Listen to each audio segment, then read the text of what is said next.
آب زمزم کی تاریخ۔ زمزم سب پانیوں کا سردار اور حضرت جبریل علیہ السلام کا کھودا ہوا چشمہ ہے۔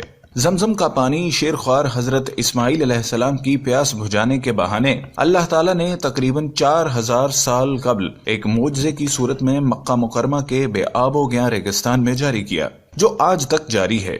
یہ کنواں وقت کے ساتھ ساتھ سوکھ گیا تھا۔ نبی پاک صلی اللہ علیہ وسلم کے دادا حضرت عبد المطلب نے اشارہ خدابندی سے دوبارہ کھدوایا، جو آج تک جاری و ساری ہے۔ صحرائے عرب کے لقدق صحرا میں سبزے سے خالی 2 خشک پہاڑ، جہاں ایک بچہ پیاس کی شدت سے ایڑیاں رگڑ رہا تھا۔ ماں یہ منظر دیکھ کر ہول کھا رہی تھی۔ مشکیزے میں موجود پانی کب کا ختم ہو چکا تھا۔ صحرا کی تپتی دوپہر اور جھلساتی لو کے تھپیڑوں نے انہیں جاں بلب کر دیا تھا۔ ماں اپنے بیٹے کو بلبلاتا، سسکتا اور تڑپتا نہ دیکھ سکی، اور پانی کی تلاش میں سامنے موجود صفا کے پہاڑ پر چڑھ گئی، لیکن پانی نہ ملا، اور اس پہاڑ سے اتر کر تیزی سے دوسری جانب موجود مروہ نامی پہاڑی پر جا پہنچی۔ 3-4 چکر لگا کر ممتا کی محبت کے ہاتھوں مجبور ہو کر وہ واپس آئی۔ بیٹے کو پہلے کی طرح تڑپتا بلکتا دیکھ کر وہ واپس پلٹی۔ دوبارہ وہی چکر، پہاڑ سے اترتی اور تیزی سے دوسرے پہاڑ پر چڑھ جاتی۔ پانی کی تلاش میں وہ ان پہاڑوں کے 7 چکر لگا چکی تھی، لیکن پانی کہیں نہ ملا۔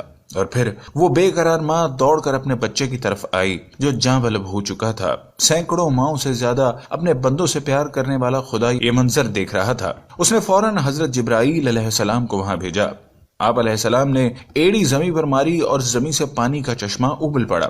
بظاہر آخری سانس لیتے حضرت اسماعیل علیہ السلام کی بیتاب ماں حضرت ہاجرہ علیہ السلام ابلتا پانی کا چشمہ دیکھ کر خوشی سے نہال ہو گئیں اور پانی کے گرد منڈیر بنا دی تاکہ پانی ادھر ادھر نہ ہو جائے۔ سرور کونین حضرت محمد صلی اللہ علیہ وسلم نے فرمایا، اگر ہاجرہ اس پانی کے گرد منڈیر نہ بناتی تو آج یہ پانی ایک دریا کی شکل اختیار کر لیتا۔ اس عجیب و غریب پانی نے ماں بیٹے کو کھجور اور کھانے سے بھی بے نیاز کر دیا۔ پانی پیتے ہی پیاس کے ساتھ ساتھ بھوک کا احساس بھی مٹ گیا۔ ابھی چند دن بھی نہ گزرے تھے کہ بنو جرہم کا ایک قافلہ وہاں سے گزرا۔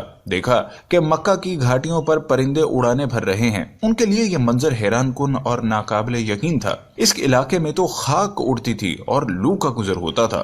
وہ حیران تھے کہ پرندے یہاں کیسے؟ عرب کے ریگستانوں میں تو صرف پرندے پانی والی جگہ پر ہی نظر آتے تھے۔ اس جستجو نے انہیں اس گھاٹی کی طرف آنے پر مجبور کر دیا۔ پانی کا چشمہ اور ایک ماں بیٹے کو دیکھ کر وہ ششدر رہ گئے۔ حضرت ہاجرہ علیہ السلام نے انہیں سارا قصہ سنایا۔ بنو جرہم کے قافلے کے لوگ یہ واقعہ سن کر بے حد متاثر ہوئے اور ماں بیٹے کی عظمت ان کے دلوں میں بیٹھ گئی۔ انہوں نے حضرت ہاجرہ علیہ السلام سے وہاں بسنے کی اجازت مانگی، جو انہوں نے بخوشی دے دی۔ صحرائے عرب کا یہ بنجر اور ویران ریگستان آباد ہو گیا۔ حضرت اسماعیل علیہ السلام بڑے ہوئے تو اس قبیلے کے سردار عمر بن مخاض کی بیٹی کے ساتھ شادی کر لی۔ حضرت اسماعیل علیہ السلام کی اولاد پیدا ہوئی اور ان کو بنو بکر کہا جانے لگا۔ بنو جرہم اور بنو بکر باہمی اتفاق و اتحاد سے کئی سال تک رہے، لیکن آہستہ آہستہ ان میں اختلاف شروع ہوئے، جو اس قدر بڑھے کہ بنو بکر نے بنو جرہم کو علاقے سے نکال دیا۔ بنو جرہم نے اس علاقے کو چھوڑنے سے پہلے خانہ کعبہ کا سارا خزانہ،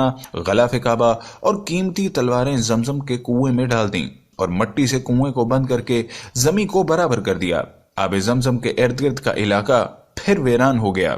حج کے دنوں میں وہ علاقہ آباد ہوتا، لیکن اب آب زمزم کا قصہ یاد ماضی بن کر رہ گیا تھا۔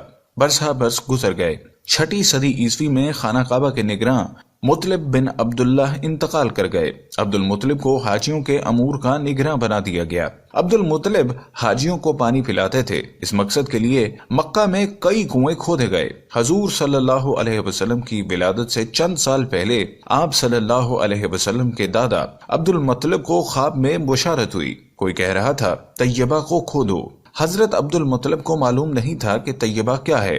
اگلی رات پھر خواب آیا، کہا گیا براہ کو کھودو، مگر وہ براہ کو بھی نہیں جانتے تھے۔ تیسری رات خواب میں کہا گیا مدنوع کو کھودو، لیکن یہ بات بھی ان کی سمجھ میں نہ آئی۔ چوتھی مرتبہ خواب میں ایک شخص نظر آیا اور کہا زمزم کو کھودو۔ آپ نے پوچھا کہ زمزم کیا ہے؟ جواب ملا کہ زمزم وہ ہے جس کا پانی ختم نہ ہوگا، نہ خشک ہوگا، حاجیوں کو خطرہ سیراب کرے گا۔ نشانی اس کی یہ ہے کہ وہاں چیونٹیوں کی بہت سی بلیں ہیں اور ایک کوا زمین کریدتا رہتا ہے۔ اگلے دن صبح سویرے عبد المطلب اپنے بیٹے حارث کے ساتھ اس جگہ پہنچے اور کھدائی شروع کر دی۔ اہل قریش نے باپ بیٹے کو کھدائی سے روکا اور ان سے کہا کہ اس جگہ تو بتوں کے نام پر قربانیاں دی جاتی ہیں، یہ مقدس جگہ ہے۔ عبد المطلب نے سنی انسنی کر دی اور کھدائی جاری رکھی، مگر قریش نے باپ بیٹے کی کوئی مدد نہ کی۔ 3 دن کی انتھک محنت کے بعد آخر گوہر مقصود ہاتھ آ ہی گیا۔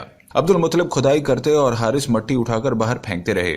زمزم کا کنواں نکل آیا اور عبد المطلب کے ہاتھ بیش بہا خزانہ لگا جو بنو جرہم نے دفنا دیا تھا۔ اب قریش کی آنکھیں بھی کھل گئیں۔ وہ عبد المطلب کے پاس آئے اور کہنے لگے، کنواں تو ہمارے باپ اسماعیل کا ہے، اس خزانے میں ہمارا بھی تو حصہ بنتا ہے۔ عبد المطلب نے صاف انکار کر دیا۔ قریش والے بھی ٹلنے والے نہیں تھے، انہوں نے لڑائی اور جھگڑے کی دھمکی دے دی۔ ابن اسحاق کی روایت ہے کہ معاملہ خراب ہوتا دیکھ کر عبد المطلب نے پیشکش کی معاملے کا تصفیہ کر لیا جائے۔ چنانچہ اس جھگڑے کو نپٹانے کے لیے عرب کے دستور کے مطابق کسی با علم اور دانشمند شخص پر فیصلہ چھوڑا گیا۔ اہل قریش نے کہا کہ شام میں رہنے والے قبیلہ بنو سعد کی کہنا ہی اس کا فیصلہ کر سکے گی۔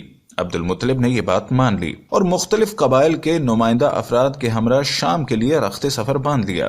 فاصلہ طویل تھا، راستے میں میلوں پر پھیلے صحرا سے گزرنا تھا۔ صحرا میں اکثر لوگوں کے پاس پانی ختم ہو گیا، پیاس کے مارے لوگوں کی جان نکلنے لگی۔ جن کے پاس چند گھونٹ پانی تھا انہوں نے دوسرے کو دینے سے انکار کر دیا۔ عبد المطلب کے ساتھی زندگی سے مایوس ہو گئے اور نوبت یہاں تک پہنچی کہ ان ساتھیوں نے کچھ قبریں بھی کھود لیں تاکہ جو پہلے مر جائیں ان کو دوسرے دفنا دیں۔ عبد المطلب سے ان کی حالت دیکھی نہ گئی۔ انہوں نے مشورہ دیا کہ بیٹھ کر موت کا انتظار کرنے کی بجائے سفر جاری رکھا جائے، شاید کوئی بستی نظر آ جائے۔ عبد المطلب کی اونٹنی پر سوار ہو کر اسے کھڑا کیا تو نیچے سے شیریں اور عمدہ پانی کا چشمہ پھوٹ پڑا۔ خوشی سے ان ناقابل فراموش لمحات میں عبد المطلب نے زور سے نعرہ لگایا۔ سب نے پانی پیا اور اپنے برتن بھر لیے۔ یہ ماجرا دیکھ کر تمام قبائل کے نمائندہ افراد حیران رہ گئے۔ انہوں نے کہا، عبد المطلب اب ہمیں آگے جانے کی ضرورت نہیں، قدرت نے راستے میں ہی تمہارے حق میں فیصلہ کر دیا ہے، اب ہم تم سے زمزم کے مسئلے پر نہیں جھگڑیں گے۔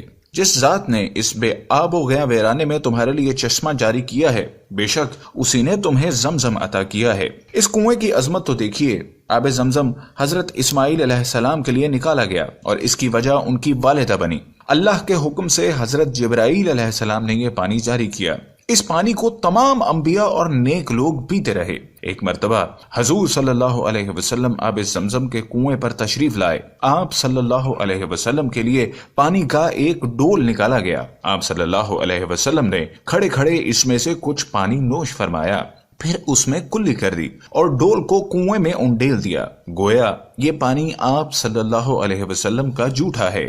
حضور صلی اللہ علیہ وسلم نے فرمایا، آب زمزم ہر بیماری کے لیے شفا ہے۔ آب زمزم کا کنواں خانہ کعبہ کی جنوب مشرق میں تقریباً 21 میٹر کے فاصلے پر تہ خانے میں واقع ہے۔ اس کنویں کی گہرائی تقریباً 98 فٹ اور اس کے دہانے کا قطر تقریباً 3 فٹ 7 انچ تا 8 فٹ 9 انچ ہے۔ 1953 تک یہ پانی ڈول کے ذریعے نکالا جاتا تھا، مگر اب مسجد حرام کے اندر اور باہر کے مختلف مقامات پر آب زمزم کی سبیلیں لگا دی گئی ہیں۔ زمزم کا پانی مسجد نبوی میں بھی عام ملتا اور یہ حجاج کرام یہ پانی دنیا بھر میں اپنے ساتھ لے جاتے ہیں۔ آب زمزم دنیا کا وہ واحد پانی ہے جس کو پینے کے بعد بیماریوں سے شفا ملتی ہے اور جس کے پیتے وقت مانگی جانے والی دعا بھی قبول ہوتی ہے۔ اللہ سے دعا ہے کہ جس طرح اس نے ہمیں اس دنیا میں آب زمزم کی نعمت عطا فرمائی، حوض کوثر پر بھی ہمیں ہمارے پیارے نبی صلی اللہ علیہ وسلم کے ہاتھوں آب کوثر پینا نصیب فرمائے، آمین۔ دوستو، ہمارے چینل کی نشریات اللہ تعالیٰ کے احکامات، انبیاء کرام کے واقعات، حضور صلی اللہ علیہ وآلہ وسلم اور اصحابہ کرام کی زندگی کے واقعات، اولیاء کرام کی زندگی کے واقعات، سبق آموز واقعات، اللہ تعالیٰ کے احکامات کو پورے کرنے کے فضائل اور حضور اقدس صلی اللہ علیہ وآلہ وسلم کی سنت مبارکہ کو پورے کرنے کے فضائل، قرآن و حدیث سے تصدیق شدہ وظائف اور خاص طور پر درود پاک کے فضائل سے متعلق ہوتی ہیں، جس میں ہم اس کے مستند اور تصدیق شدہ ہونے پر خاص توجہ دیتے ہیں۔ ہمارا تعلق کسی بھی فرقے یا گروہ سے نہیں اور ہمارا مقصد خالصتاً اللہ تعالیٰ کی رضا کے لیے نیکی کا پیغام امت مسلمہ تک پہنچانا ہی ہے۔ آپ کے تعاون کا بہت شکریہ۔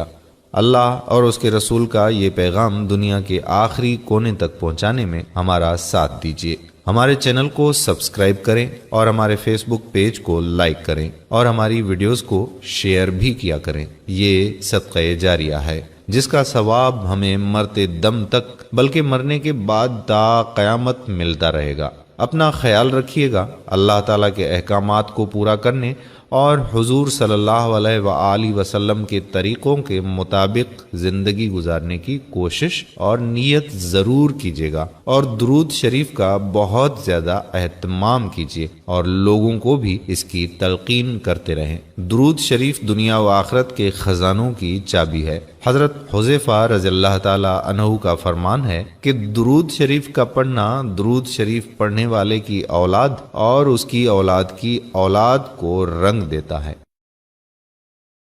جزاک اللہ خیرہ۔